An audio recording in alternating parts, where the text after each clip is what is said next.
नमस्ते बच्चों, कैसे हैं आप? सब आराम है ना? हिंदी वल्लरी 10वीं कक्षा तृतीय भाषा हिंदी में आप लोगों को स्वागत करता हूं। तो बच्चों देखिए, हम सबसे पहले इन गतिविधियों की ओर थोड़ा देखेंगे। यहाँ पर कुछ महान व्यक्तियों के नाम छिपा हुआ है। इन अक्षरों को जोड़कर आप उनका नाम बताना चाहिए। तो देखिए, यहाँ पर लिखा हुआ है स दा ल सी तु। इन अक्षरों में एक महान व्यक्ति का नाम छिपा हुआ है। आप उसे अच्छी तरह से ढूंढकर सही नाम को आप लोग पहचानना चाहिए। अच्छा, तो बच्चों देखिए, याद कीजिए जल्दी से। हाँ, याद आ रहा है ना? अच्छा, तो देखेंगे पहला नाम कौन सा है। और हाँ, याद आ रहा है आपको, तुलसी दास। बहुत बढ़िया, बहुत बढ़िया, बहुत बढ़िया, अच्छी तरह से पहचाना, आपको धन्यवाद। तो यहाँ पर बा रा मी ई, आप इसे सही पहचान कर लिखिए। बहुत बढ़िया बच्चों, आप लोगों ने अच्छी तरह से पहचाना। ये मेरा भाई का नाम है। धन्यवाद। मेरा भाई जी को देखिए आप।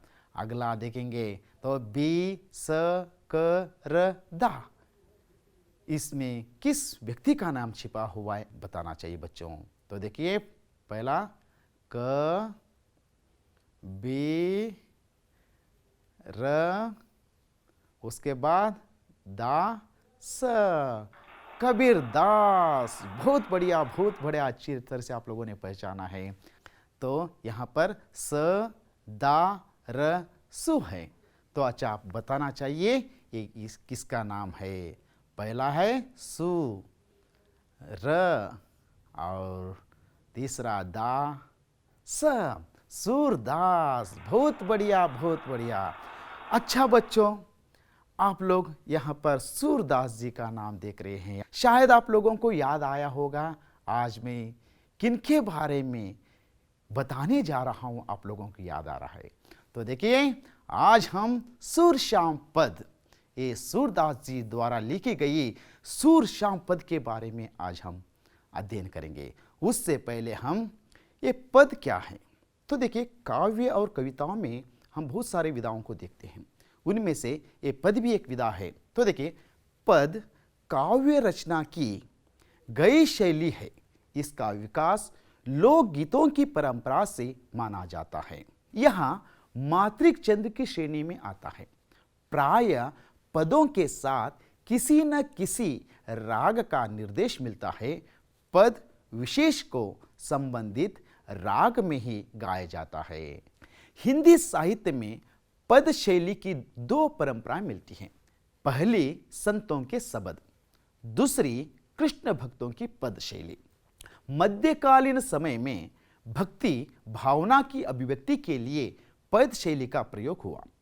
ಮಧ್ಯಕಾಲೀನ ಯುಗದಲ್ಲಿ ಏನಾಯ್ತಪ್ಪ ಅಂದ್ರೆ, ಈ ಸಂತರಾಗಿರಬಹುದು, ಈ ಭಕ್ತ ಕವಿಗಳಾಗಿರಬಹುದು, ತಮ್ಮ ವಿಚಾರವನ್ನು ವ್ಯಕ್ತಪಡಿಸಬೇಕಪ್ಪ ಅಂದರೆ, ಅಭಿವ್ಯಕ್ತಪಡಿಸಬೇಕಪ್ಪ ಅಂದ್ರೆ ಅವರು ಈ ಪದ ಶೈಲಿಯ ಒಂದು ಪ್ರಯೋಗವನ್ನು ಅವರು ಮಾಡ್ತಾ ಬರ್ತಾ ಇದ್ರು। ಹಾಗಾದ್ರೆ ನೋಡಿ, सूरदास जी का समस्त काव्य व्यक्तित्व पद शैली से ही निर्मित है।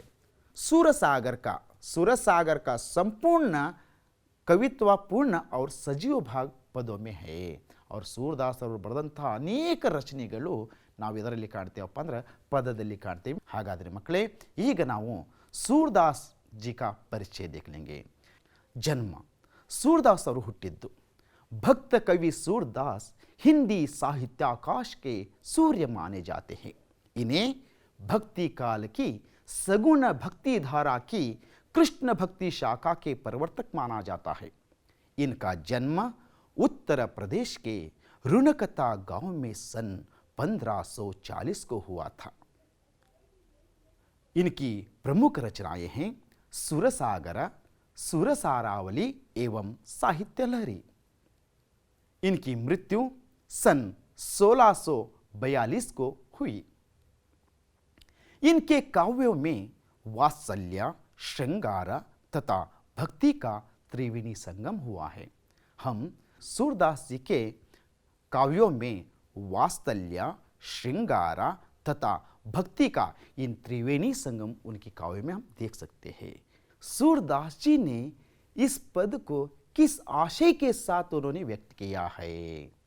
प्रस्तुत पद में कवि सूरदास जी ने कृष्ण की बाल लीला का वर्णन करते हुए उसके स्वभाव, भोलेपन एवं माता यशोदा के वात्सल्य का सुंदर चित्रण किया है। बच्चे स्वभाव से भोले होते हैं।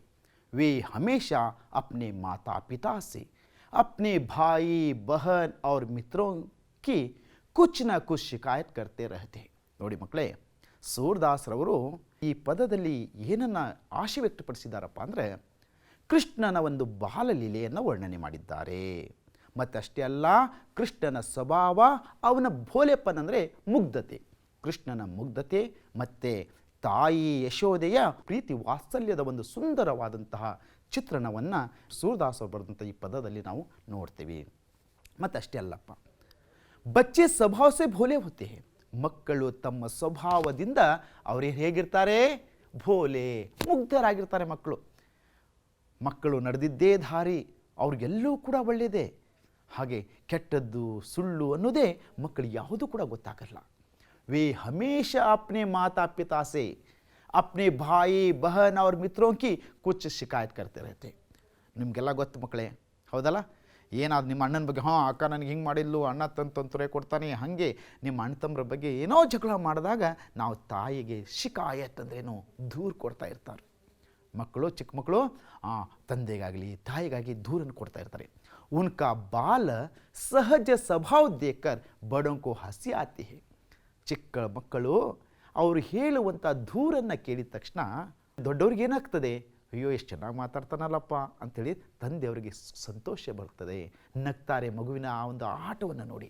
ಅವರೇ ಪುಚಕಾರ್ಕರ್ ಸಾಂತ್ವನ ಆತೈತೆ. ಹಾಂ, ಸಮಾಧಾನ, ಹಾಂ ಅವ್ನು ನಿನ್ಗೆ ಹಿಂಗೆ ಮಾಡಿದ್ನಾ, ನಿಮ್ಮ ಅಣ್ಣಗೆ ಮಾಡ್ತೀನಿ ತಡಿ ಅಂಥೇಳಿ ಈ ರೀತಿಯ ಒಂದು ಸಮಾಧಾನವನ್ನು ತಂದೆ ತಾಯಿ ನಿಮಗೆಲ್ಲ ಕೊಟ್ಟಿದ್ದಾರೆ. ಹೌದಲ್ಲ ಮಕ್ಕಳೇ? ನಿಮಗೆಲ್ಲ ಇದೇ ರೀತಿ ಮಾಡ್ತಾ ತಾನೆ ನೀವೇನಾದ್ರು ದೂರನ್ನು ಕೊಟ್ಟಾಗ? ಹೌದು. माँ और बेटे के ऐसे सहज संबंध की कल्पना कर सूरदास जी ने अपने इस पद में उसका मार्मिक चित्रण किया है. ಈ ರೀತಿ ಸೂರದಾಸ್ ಅವರು ಬಾಲಕೃಷ್ಣ ಹಾಗೂ ತಾಯಿ ಯಶೋದೆಯ ಮಧ್ಯದಲ್ಲಿ ನಡೆದಂತಹ ವಾರ್ತಾಲಾಪ ಆಗಿರ್ಬೋದು, ಮಾತು, ಮತ್ತು ಅವರ ಒಂದು ತಾಯಿ ಮತ್ತು ಮಗುವಿನ ಒಂದು ಸಹಜವಾದಂತಹ ಸಂಬಂಧವನ್ನು ಸೂರದಾಸ್ ಅವರು ಕಲ್ಪನೆಯನ್ನು ಮಾಡಿ ಈ ಪದದಲ್ಲಿ ಅವರು ಮಾರ್ಮಿಕವಾಗಿ ಇದನ್ನು ಚಿತ್ರಣ ಮಾಡಿದ್ದಾರೆ, ಇದನ್ನು ವ್ಯಕ್ತಪಡಿಸಿದ್ದಾರೆ. ಮಕ್ಕಳೇ, ಮೈಯ ಮೋಹಿ दाऊ बहुत खिजायो, मैया मोही दाऊ बहुत खिजायो, मोसो कहता मोल कलीन तो ही जसुमति कब जायो, मोसो कहता मोल कलीनो तो ही जसुमति कब जायो, मैया मोही दाऊ बहुत खिजायो, मैया मोही दाऊ बहुत खिजायो. कहाँ कहो इहरिस के मारे खेल नहू नहीं जात, कहाँ कहो इहरिस के मारे खेल नहू नहीं जात, पुनि पुनि कहते कौन है माता को है तुम्हारो तात, पुनि पुनि कहते कौन है माता को है तुम्हारो तात, मैया मोही दाऊ बहुत खिजायो, मैया मोही दाऊ बहुत खिजायो. गोरे नंद जसोदा गोरी तुम कत श्याम शरीर, गोरे नंद जसोदा गोरी तुम कत श्याम शरीर, चुटकी दे दे हसत ग्वाल सब सीखे देते बलबीर, चुटकी दे दे हसत ग्वाल सब सीखे देते बलबीर, मैया मोही दाऊ बहुत खिजायो, तू मोही को मारन सीखी दाहू कब ना खींचे, तू मोही को मारन सीखी दाहू कब ना खींचे, मोहन को मुकरी समित लकी जसुमति सुनी सुनी रीजे, मोहन को मुकरी समेत लकी जसुमती सुनी सुनी रीजे, मैया मोही दाऊ बहुत खिजायो, मैया मोही दाऊ बहुत खिजायो। सुनहु कान बलभद्र चबाई जनमत ही को दूत, सुनहु कान बलभद्र चबाई जनमत ही को दूत। सूर श्याम मोहि गोदन कीसो हो माता तू पूत, सूर श्याम मोहि गोदन कीसो हो माता तू पूत। मैया मोहि दाऊ बहुत खिजायो, मैया मोहि दाऊ बहुत खिजायो। अच्छा बच्चों, ಮಕ್ಕಳೇ, ಎಷ್ಟು ಅದ್ಭುತವಾಗಿ ತಾಯಿ ಮಗುವಿನ ಒಂದು ವಾತ್ಸಲ್ಯವನ್ನು ಸೂರದಾಸರವರು ಈ ಪದದ ಮೂಲಕ ವ್ಯಕ್ತಪಡಿಸಿದ್ದಾರೆ. ಎಷ್ಟು ಅದ್ಭುತವಾಗಿತ್ತಲ್ಲ. ಹಾಗಾದರೆ ಮಕ್ಕಳೇ, ಈ ಪದದಲ್ಲಿ ಬಂದಂತಹ ಹೊಸ ಶಬ್ದಗಳ ಬಗ್ಗೆ, पद में आए हुए नए शब्दों का अर्थ के बारे में हम समझेंगे। मैया, मैया का मतलब क्या है? माँ। मोही, मोही का मतलब मुझे, ननगे। दाऊ भैया, खिजाना छिड़ाना, मोसो मुझसे, मोसो अंद्रे मुझसे ननगे, मोल मूल्य, दाम ಬೆಲೆ, ತೋಹಿ ತುಜೆ, ಜಸುಮತಿ, ಜಸುಮತಿ ಅಂದರೆ ಯಾರು? ಯಶೋದ. जसुमती अंदर यारप्पा? यशोदा के जसुमती। जायो, जायो का मतलब क्या है? जन्म दिया। रीस, क्रोध, सिट्टू, कोप, तुमरो, तुम्हारे। तात अंद्रे पिता, पिता अंद्रे यारो? तंदे। कत, क्यों, याके? श्याम, काला, श्याम का मतलब क्या है? काला।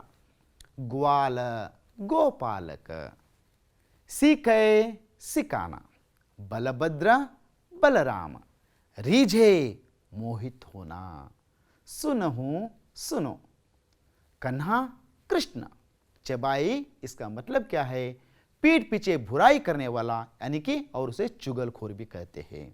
जन्मत ही को, जन्म से ही। धूत, दृष्ट। लकी, देख कर। सौ, कसम ಅಥವಾ ಸೌಗಂಧ ಅಂತ ಹೇಳ್ತೀವಿ. ಪುತ, ಪುತ್ರ. ಆ ಪದದಲ್ಲಿ ಈ ರೀತಿಯ ಹೊಸ ಹೊಸ ಶಬ್ದಗಳು ಬಂದಿದ್ದಾವೆ. ಮಕ್ಕಳೇ, ಇದನ್ನು 2 ಸಾರಿ 3 ಸಾರಿ ತಾವು ಇದನ್ನು ಓದಿದರೆ ಆ ಪಾಠದ ಭಾವ, ಭಾವಾರ್ಥ ಎಲ್ಲವೂ ನಿಮಗೆ ಅರ್ಥವಾಗ್ತದೆ. ನೋಡಿ ಮಕ್ಕಳೇ, ಈಗ ಈ ಪದದ ಭಾವಾರ್ಥವನ್ನು ನೋಡೋಣ. ಮೈಯ ಮೋಹಿ ದಾವು ಬಹುತ ಖಿಜಾಯೋ, ಮೋಸೋ ಕಹತ ಮೋಲಕಲೀನೋ, तो ही जसुमती कब जायो। ಈ ಪದದ ಭಾವಾರ್ಥ, प्रस्तुत पंक्ति में भाई बलराम के प्रति कृष्ण की शिकायत का मोहक वर्णन किया गया है. ಈ 2 ಸಾಲಿನಲ್ಲಿ ಅಥವಾ ಈ ಪಂಕ್ತಿಯಲ್ಲಿ ಏನಪ್ಪ ಅಂದರೆ, ಸಹೋದರ ಬಲರಾಮನ ಬಗ್ಗೆ ಕೃಷ್ಣ ತನ್ನ ತಾಯಿಗೆ ದೂರನ್ನು ಕೊಡುವಂಥದ್ದನ್ನು ಬಹಳ ಮನಮೋಹಕವಾಗಿ ಸೂರದಾಸರವರು ಇಲ್ಲಿ ವರ್ಣನೆ ಮಾಡಿದ್ದಾರೆ. ಎಷ್ಟು ಚೆನ್ನಾಗಿ ಸೂರದಾಸರು ವರ್ಣನೆ ಮಾಡಿದ್ದಾರೆ ನೋಡಿ. ಇಲ್ಲಿ ನೋಡಿ, ತಾಯಿ ಹತ್ರ ಕೃಷ್ಣ ತಾಯಿ ಹತ್ರ ಬಂದಿದ್ದಾನೆ. ಬಂದು ಹೇಳ್ತಾನೆ, ಅಮ್ಮ ನಿಕ್ ತುಮ್ ಕ್ಯಾ ಕರ್ ರಹಿ ಹೋ? ದಾವು ಬಹುತ್ ಖಿಜಾ ಹೋ. ಅಣ್ಣ ನಂಗೆ ತುಂಬ ಪೀಡಿಸ್ತಾನೆ. ಅವ್ನು ನನಗೆ ಹೇಳ್ತಾನೆ, ಮುಜೆ ಕಹತ ಮೋಸೋ ಕಹತ ಮೋಲ ಕಲೀನೋ. ನೀ ನನಗೆಂತ ಏನು ಮಾಡಿದ್ಯಂತೆ? ನಾನು ಕೊಂಡ್ಕೊಂಡು ಬಂದಿದ್ಯಂತೆ. ಮೋಲ್, ಮೋಲ್ ಅಂದ್ರೇನು? ದುಡ್ಡು ಕೊಟ್ಟು ತೊಗೊಂಡು ಬಂದೆ ಅಂತೆ. ಜಸುಮತಿ ಕಬ ಜಾಯೋ, ನೀನು ಜಸುಮತಿಗೆ ಯಾವ ಹುಟ್ಟಿದೆ ಅಂತ ಬಲರಾಮಣ್ಣ ನಂಗೆ ತುಂಬ ಪೀಡಿಸ್ತಾನೆ ಕಣಮ್ಮ, ಭಾಳ ಕಳಿಸ್ತಾನೆ, ಏನೇನೋ ಹೇಳ್ತಾನೆ ಕಣಮ್ಮ ಅಂಥೇಳಿ ಈ ರೀತಿ ಕೃಷ್ಣ ತಾಯಿ ಯಶೋದೆಗೆ ದೂರನ್ನು ಕೊಡ್ತಾ ಇದ್ದಾನೆ. ಕಹಾ ಕಹೋ ಈ ರಿಸಕೆ ಮಾರೆ ಖೇಲ ನಹೂ ನಹಿ ಜಾತ್, पुनी पुनी कहत कौन है माता, को है तुम्हारो तात. ಅಮ್ಮ ಇಷ್ಟೇ ಅಲ್ಲ ಕಣಮ್ಮ, ಕಹಾ ಕವಿ ರೀಸ್ಗೆ ಮಾರೆ, ಅವನು ನನಗೆ ಈ ರೀತಿ ಬೈತಾ ಇರ್ತಾನೆ. ಅದಕ್ಕೆ ರೀಸ್, ರೀಸ್ ಅಂದರೆ ಕೋಪ ಹೇಳ್ತಾನೆ. ಈ ಸಾಲಿನಲ್ಲಿ ಹೇಳ್ತಾನೆ ಕೃಷ್ಣ ತನ್ನ ತಾಯಿಗೆ ಮತ್ತೆ ದೂರು ಕೊಡ್ತಾ ಇದ್ದಾನೆ. ಅಮ್ಮ इसी गुस्से के कारण ಇದೇ ಕೋಪದಿಂದ उसके साथ में खेलने नहीं जाता, ಅವನ ಜೊತೆಗೆ ನಾನು ಆಟ ಆಡೋಕ್ಕೂ ಕೂಡ ಹೋಗ್ತಾ ಇಲ್ಲಮ್ಮ. वह मुझे बार बार पूछता है कि तुम्हारे माता पिता कौन है. ಅವನು ನನ್ನ ಪದೇ ಪದೇ ಕೇಳ್ತಾನೆ, ಯಾರು ನಿನ್ನ ತಾಯಿ, ಯಾರು ನಿನ್ನ ತಾಯಿ ಅಂತ ಕೇಳ್ತಾನೆ. इस प्रकार मुझे बलराम भैया चिढ़ाता है. ಈ ರೀತಿ ಬಲರಾಮ್ ಅಣ್ಣ ನನ್ನ ಪೀಡಿಸ್ತಾನೆ ಕಣಮ್ಮ. ಗೋರೆ ನಂದ ಜಸೋದಾ ಗೋರಿ ತುಮಕತ ಶ್ಯಾಮ ಶರೀರ ಚುಟಕಿ ದೇ ದೇ ಹಸತ ಗ್ವಾಲ ಸಬ ಸಿಕ್ಕಿ ದೇತೆ ಬಲಬೀರ್. ಅವನು ಈ ಸಾಲಿನಲ್ಲಿ ತುಂಬ ಸೊಗಸಾಗಿ ಹೇಳ್ತಾನೆ ನೋಡಿ ಕೃಷ್ಣ ತನ್ನ ತಾಯಿ ಯಶೋದಾಗೆ. ಏನಂತ ಹೇಳ್ತಾನೆ ಏನಪ್ಪ ಅಂದರೆ, ಅವನಿಗೆ ಯಾರಂದರೆ ಬಲರಾಮ್ ಹೇಳ್ತಾನಂತೆ ಶ್ರೀಕೃಷ್ಣನಿಗೆ. ಏನಂತ ಹೇಳ್ತಾನೆ, दाऊ मुझे यहाँ भी कहता है कि नंद और यशोदा तो गोरे है. दाऊ ಅಣ್ಣ ಬಲರಾಮ ಅಣ್ಣ ನನಗೆ ಹೇಳ್ತಾನೆ, ಏನಂತ ಹೇಳ್ತಾನೆ ಗೊತ್ತೇನಮ್ಮ, ನಂದರು ಮತ್ತು ಯಶೋದ ಇಬ್ಬರು ಗೋರೆ ಹೇ. ಗೋರೆ ಅಂದ್ರೇನು, ಬೆಳ್ಳಗಿದ್ದಾರೆ. ಲೇಕಿನ್ ಆದರೆ ತುಮಾರಾ ಶರೀರ್ ಕ್ಯೂ ಕಾಲಾ ಹೇ, ನೀನು ಯಾಕಿಷ್ಟು ಕಪ್ಪಾಗಿದ್ದೀಯಾ. उसकी ऐसी हंसी मजाक सुनकर मेरे सब ग्वाल मित्र चुटकी बजा बजा कर हंसते हैं. ಅಮ್ಮ ಅಷ್ಟೇ ಅಲ್ಲ ಕಣಮ್ಮ, ಅವನು ಹಿಂಗೆಲ್ಲ ಹೇಳೋದ್ರಿಂದ ಚುಟಕಿ ಓಡೋದೋಡ ನಗ್ತಾರೆ ಕಣಮ್ಮ. ಉನ್ಹೇ ಬಲರಾಮ್ನೇ ಹಿ ಐಸಾ ಕರ್ನಾ ಸಿಖಾಯಾ ಹೈ. ಅವ್ರಿಗೆಲ್ಲ ಹೇಳೋದನ್ನು ಯಾರು ಕಳಿಸಿದ್ದಾನೆ, ಬಲರಾಮ್ ಅಣ್ಣನೇ ಹೀಗೆ ಕಳಿಸಿದ್ದಾನೆ. ಬಲರಾಮ್ ಹೇಳುವಂತಹ ಸ್ನೇಹಿತರ ಜೊತೆಗೆ ಆಟ ಆಡ್ತಾ ಇರುವಂಥ ಸಂದರ್ಭದಲ್ಲಿ ನಡೆಯುವಂಥ ಎಲ್ಲ ಘಟನೆಗಳನ್ನು ತನ್ನ ತಾಯಿ ಅಲ್ಲಿ ಅನುಭವಿಸಿದಂತಹ, ಅಲ್ಲಿ ಏನು ಅನುಭವಿಸಿದ್ನಲ್ಲ, ಆ ಸ್ನೇಹಿತರು ಏನು ಮಾಡಿದ್ರಲ್ಲ, ಅವೆಲ್ಲ ವಿಚಾರವನ್ನು ತನ್ನ ತಾಯಿಗೆ ದೂರನ್ನು ಕೊಡ್ತಾ ಇದ್ದಾನೆ. ಎಲ್ಲರೂ ಹೇಗಂತೆ ಚುಟುಕಿ ವಜಾ ಅವ್ನಿಗೆ ಅಳು ಬರ್ತಾ ಇದೆ.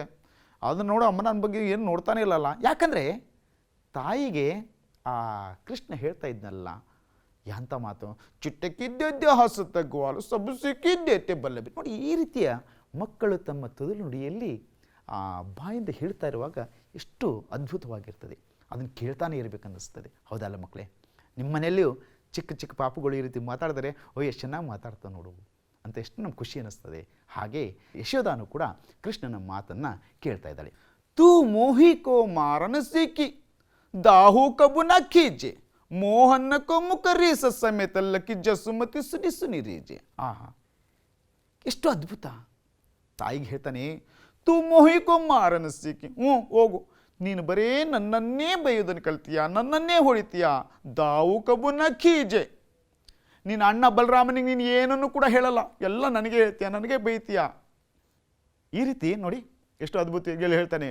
ಏನಪ್ಪ ಅಂದ್ರೆ ಅವ್ನು ಹೇಳ್ತಾ ಇದ್ದಾನೆ, ಬಂದು ಬಾಲಕೃಷ್ಣ ತನ್ನ ತಾಯಿಗೆ ಹೇಳ್ತಾ ಇದ್ದಾನೆ, ಮಾ ತುಮ್ನೆ ಕೇವಲ್ ಮುಜೆ ಹಿ ಮಾರ್ನಾ ಸಿಕ್ಕಾ ಹೈ ಅವ್ರ ಬಾಯಿ ಪರ ಕಬಿ ಗುಸ್ಸಾ ನಹಿ ಕರ್ತಿ.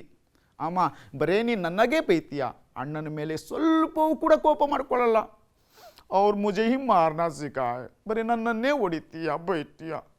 ಅವ್ರ ಬಾಯಿ ಪರ್ ಕಿ ಗುಸ್ಸಾ ಕುಚ್ ನಹಿ ಕರ್ತಿ, ಅಣ್ಣನ ಮೇಲೆ ಕೋಪನ್ನೇ ಮಾಡ್ಕೊಳ್ಳಲ್ಲ. ನೋಡಿ, ಈ ರೀತಿ ಕೃಷ್ಣ ಹೇಳುವಂತಹ ಮಾತು ಎಷ್ಟು ಅದ್ಭುತವಾಗಿದೆ. ಅದು ನೋಡಿದಾಗ ಎಷ್ಟು ಖುಷಿ ಪಡ್ತಾನೆ ಅವನು.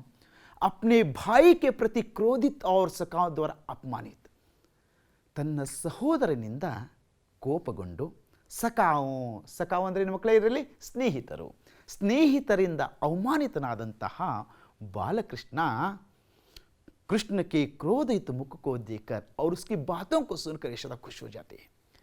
ಕೃಷ್ಣನ ಆ ಕೋಪಭರಿತವಾದಂಥ ಮುಖ, ಕೋಪ ಮಾಡ್ಕೊಂಡಿರ್ತಾನೆ, ಆ ಮುಖವನ್ನು ನೋಡ್ತಾಳೆ. ಆ ಮುಖವನ್ನು ನೋಡ್ತಾ ಇದ್ದಾಗ ಯಶೋದ ಬಹಳ ಖುಷಿ ಪಡ್ತಾಳೆ, ಸಂತೋಷ ಪಡ್ತಾಳೆ ಯಶೋದ. ಸುನಹುಕ್ಕಾನ ಬಲಭದ್ರ ಚಬಾಯಿ ಜನಮತ ಹಿ ಕೋ ದೂತ್ ಸೂರ ಶ್ಯಾಮ ಮೊಹಿ ಗೋದನ ಕೀಸೋ ಹೋ ಮಾತಾ ತು ಪೂತ್. ನೋಡಿ, ಕೃಷ್ಣ ಯಶೋದಾಗೆ ಎಲ್ಲವನ್ನೇ ಹೇಳಿದ, ದೂರನ್ನು ಕೊಟ್ಟ. ಕೋಪ ಮಾಡ್ಕೊಂಡ್ಬಿಟ್ಟಿರ್ತಾನೆ, ಹೇಗಾದರೂ ಮಾಡಿ ಕೋಪ ಮಾಡ್ತಾ ಇರುವಂತಹ ಕೃಷ್ಣ ನೀನೇನು ಮಾಡಬೇಕೀಗ, ಸಮಾಧಾನ ಮಾಡಬೇಕು. प्रस्तुत पंक्तियों में कृष्ण की बातें सुनकर यशोदा कहती है, हे कृष्ण सुनो, बलराम जन्म से ही चुगलखोर है. हे कृष्ण ನನ್ನ ಮಾತು ಕೇಳಪ್ಪ ಮಗ. ನೋಡಿ ಅಲ್ಲಿ ಸಮಾಧಾನ ಮಾಡ್ತಾ ಇದ್ದಾಳೆ ನೋಡಿ. ಕೃಷ್ಣ ನನ್ನ ಮಾತು ಕೇಳು, ಆ ಬಲರಾಮ್ ಇದಾನಲ್ಲ ಅವನು ಜನ್ಮಸೇ ಹಿ ಚುಗಲ್ಖೋರ್, ಹುಟ್ಟಿನಿಂದಲೂ ಕೂಡ ಅವನು ಕಪ್ಪಟಿ, ಮೋಸಗಾರ, ಅವನು ಸುಳ್ಳುಗಾರ, ನನ್ನ ಚಿನ್ನ, ನೀನೇ ನನ್ನ ಮಗ. ಈ ರೀತಿ ಎಷ್ಟು ಅದು ನೋಡಿ, ಈ ರೀತಿ ಅವನಿಗೆ ಇದು ಮಾಡಿದಾಗ ಖುಷಿ ಅನ್ನಿಸ್ತಾರೆ.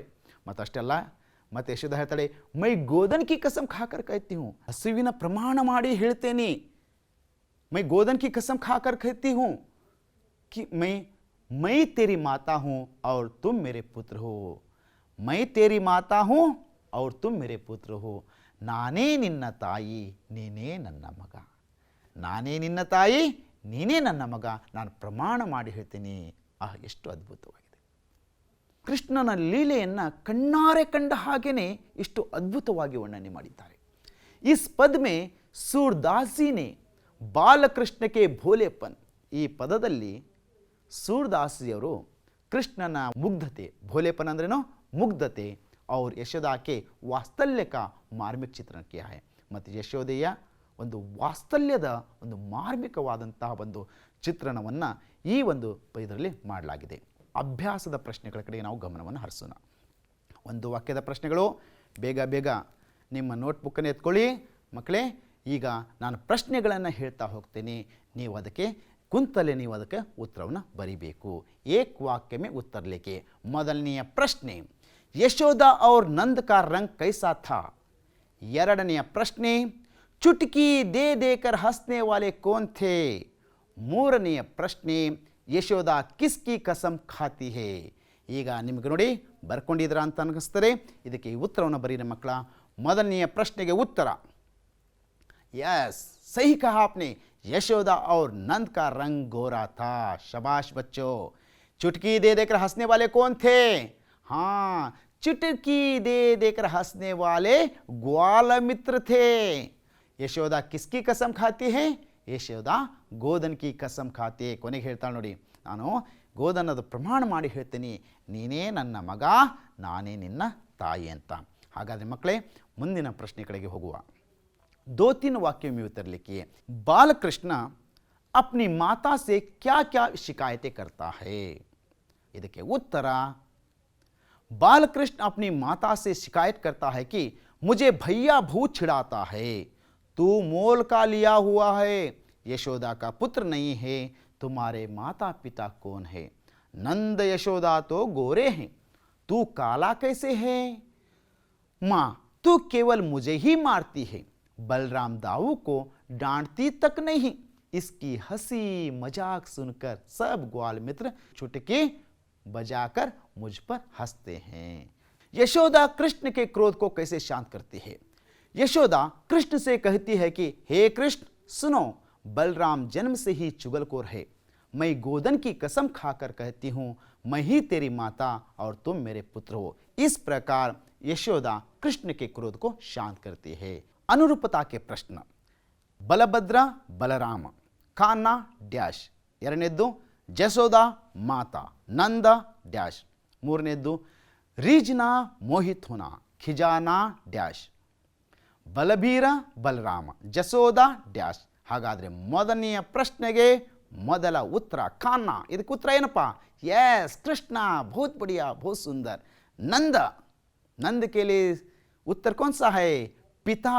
बहुत अच्छा. खिजाना, छिड़ाना. बहुत खूब. जसोदा, बताओ बताओ. यशोदा. बहुत बढ़िया. अब आपके सामने आपके पसंदीदार कूट प्रश्न.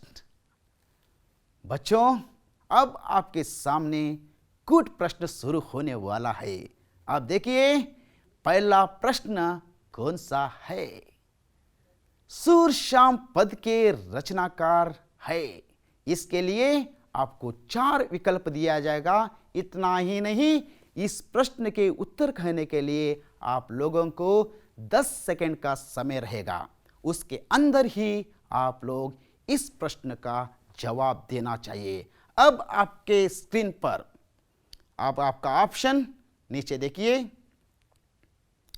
ए तुलसीदास, बी सूरदास, सी कबीरदास, डी मीरा भाई. अब आपका समय शुरू होता है.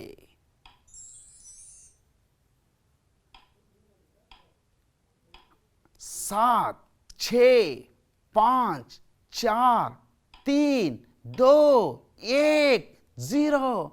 आप बताइए इन चारों में से सही उत्तर कौन सा है?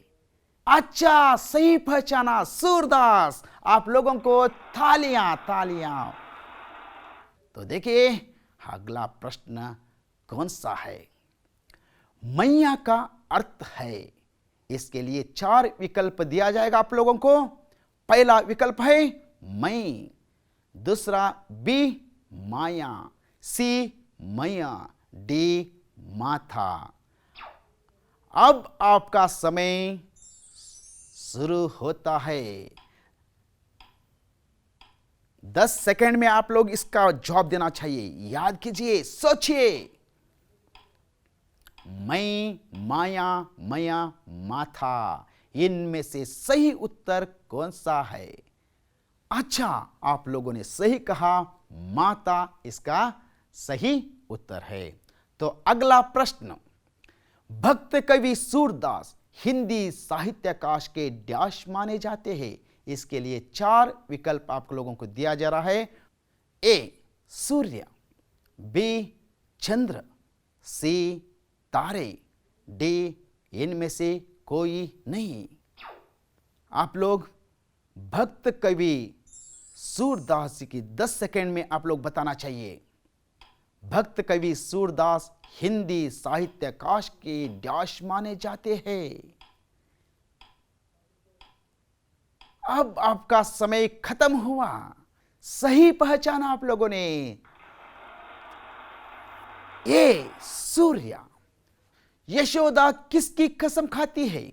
इसके लिए 4 विकल्प दिया जा रहा है आप लोगों को। ए गजधन, बी गोधन, सी रतनधन, डी बाजीधन। अब आपका समय शुरू होता है। 10 सेकंड में आप इसका उत्तर देना चाहिए। यशोदा किसकी कसम खाती है?